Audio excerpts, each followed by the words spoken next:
नमस्कार, हेरिटेज दर्पण गाथा राजस्थान री में आपका हार्दिक स्वागत है। मैं हूं पूजा सिंह। दर्शकों, आज हम बात करते हैं कैदियों की कि रियासतकालीन जेलों की, जिसमें कैदियों को आखिर रखा कैसे जाता था। इस बारे में खास जानकारी देने के लिए हमारे साथ हैं जितेंद्र सिंह जी शेखावत, वरिष्ठ पत्रकार हैं, इतिहासकार हैं। सर, उस जमाने में कैदियों को रखने की क्या व्यवस्था थी, इस बारे में हमारे दर्शकों को बताइए सर। जेलें तो आज भी बहुत है, लेकिन राजाओं के जमाने की जेलें थी, उनका हिसाब किताब अलग ही था। वहां पर लाए जाने वाले कैदी का जेल के प्रवेश द्वार पर पहला स्वागत तेल से भीगे हुए जूतों की जोरदार पिटाई से होता था। जेल के प्रवेश द्वार के भीतर ही 1 फीट लंबे चमड़े के जूते तेल में भीगे हुए रहते थे, और जैसे ही कैदी अंदर प्रवेश करता, वहां के 4-5 सुरक्षा कर्मचारी उसकी जूतों से जोरदार पिटाई करते। सड़ासड़ जब पिटाई होती तो वो आखिर तक ठंडा रहता था। इससे वह कैदी जेल में बदमाशी नहीं कर सकता था और अपने अनुशासन में रहता था। जयपुर की पुरानी राजधानी आमेर किले के नीचे वर्तमान हाथी स्टैंड है, वहां पर जेल थी। अंग्रेजों के जमाने में ताकतवर कैदी और खतरनाक डाकुओं का खून निकाल दिया जाता था और उनकी ताकत को कम की जाती थी। एक खूंखार डाकू का कई बार खून निकाला गया। बंदियों को कठोर यातनाएं दी जाती थी। राजसी दौर में राजनीतिक कैदियों को जयगढ़, नाहरगढ़ और मोती डूंगरी के किलों में कैद रखा जाता था। सवाई जय सिंह ने अपने सगे भाई विजय सिंह को जयगढ़ में कैद रखा गया। जय सिंह जयगढ़ में जयगढ़ी आज भी याद दिलाती है। जगत सिंह की प्रेमिका और रियासत की अति सुंदर नृत्यांगनाएं रश कपूर को नाहरगढ़ किले में कैद रखा गया और रश कपूर की किले में ही मृत्यु हुई थी।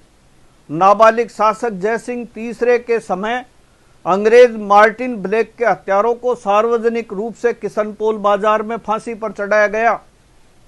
सबसे पहली फांसी डाकू सूरजभान को लगी। सूरजभान जेल तोड़कर भाग गया था। पकड़े जाने पर उसे भारी बेड़ियों से बांधकर कोठरी में रखा गया और उसकी ताकत को कम करने के लिए उसका भोजन कम कर दिया गया। सर, ये जेल के जो कुएं थे पानी के, उनमें शीशा क्यों डाला जाता था? शीशा डाल के पानी पिलाते थे, ऐसा क्यों किया उन्होंने? जेल में उन दिनों में पानी पीने का कुआं होता था, उसमें शीशा डाला जाता। शीशा युक्त पानी पीने से बंदी को भूख कम लगती थी। भूख कम लगने से उसकी ताकत कमजोर हो जाती थी। कई कैदी तो जेलों में ही दम तोड़ देते थे। 1951 में एक अपराधी को फांसी देने के लिए हैदराबाद से जल्लाद बुलाया गया था। उसकी खातर तवज्जो की गई, उसको 13 बोतल शराब पीने के लिए दी गई थी। पुराने लोग बताते हैं कि फांसी लगने के 6 घंटे पहले ही एक कैदी काल कोठरी में मर गया था। सुबह 3 बजे कोठरी को जाकर सुरक्षा कर्मचारियों ने खोला तो वो मृत मिला। एक बंदी 25 फीट ऊंची दीवार को बिजली के तारों को तोड़ के फांद कर भाग गया था। शाम को बंदियों की जब गणना हुई तब उसके जेल में नहीं होने का पता चला। पुराने समय में कैदियों से किले और महलों का निर्माण कराया जाता था। जयपुर के प्रधानमंत्री हाथी बाबूजी की बनी पार्क स्थित हवेली का निर्माण बंदियों से कराने का उल्लेख मिलता है। कैदियों को हथकड़ी पहनाकर संगीनों के पहरे में काम कराने के लिए लाया जाता था। काम के समय हथकड़ियों को खोल देते थे। जेल के बंदियों से जयपुर रियासत का बजट भी प्रकाशित करवाया जाता था। जेल में प्रेस होती थी।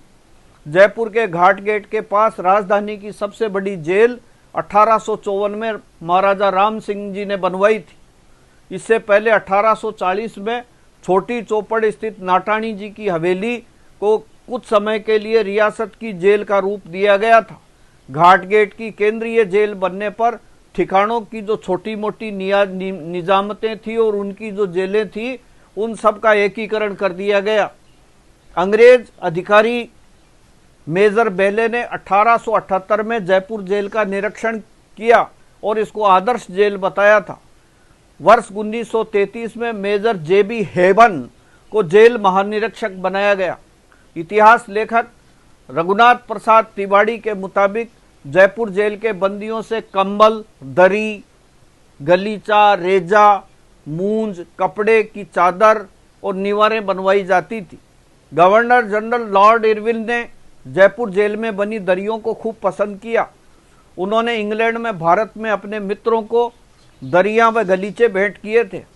महाराजा मान सिंह द्वितीय के समय में 1940 में बंदियों के द्वारा बनाई गई वस्तुओं की बिक्री से 40,226 रुपए की आमदनी हुई थी। 18 अगस्त 1921 को जेल में स्कूल खोला गया, जिसमें अंग्रेजी के अलावा हिंदी, उर्दू की पढ़ाई हुआ करती थी। प्रशिक्षण शिविर लगाए जाते थे जेलों में।